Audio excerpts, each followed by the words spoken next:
ओनसोलनि आइ आफा रायजो राजाफ्रा साननो नाङा बा नोंथांमोनहा जेबो बेबायदि माबा मोनसे गोसोआव गोनो गोथो बा माबा मोनसे आफसोस माबा मोनसे हाबिलास माबा मोनसे लुबैनाय थखयै आंनि थाखाय बे साननायखौ नोंथांमोनहा लानो नाङा।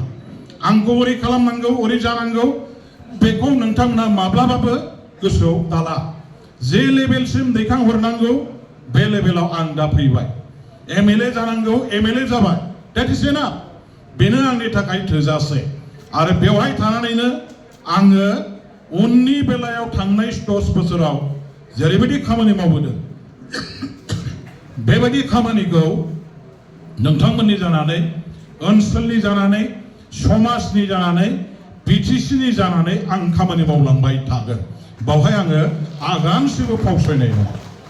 निस्वार्थ भाबै निष्ठा सहकारे जनगण आइ आफा रायजो राजाफोरखौ सिबिनो जोंनि बिटिसिखौ जौगाखांहोनो बेल' आंनि मोनसेल' थांखि जागोन।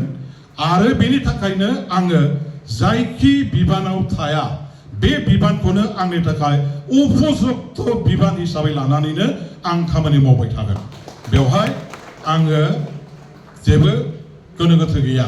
आरो मोनसे खोथाया बे जे आङो कोनो दिन दिनैसिम 10 बोसोराव आंनि हाइ कमान्डखौ दलनि नेताफोरखौ कोनो दिनबो आंनो उमुक नांगौ थुमुक नांगौ ओरै खालामनांगौ नैबे बिबानखौ आंनो होनांगौ होननानै दिनैसिम खोथा फंसे आंनि हाइ कमान्ड आरो आंनि नेता लोगोफोरजों रावजोंबो आङो रायलायनानै दाबि दावा खालामफेराखै। आरो आङो जिन्दगि खालामनायबो नङा। जिन्दगि आङो खालामनायबो नङा।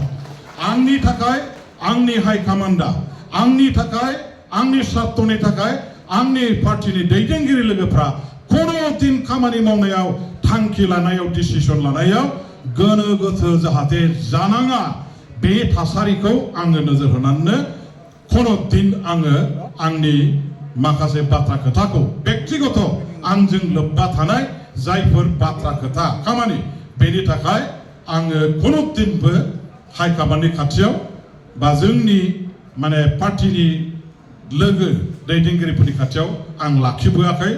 दाबो लाखिनाय नङा उनावबो आं लाखिनाय नङा। खोथाया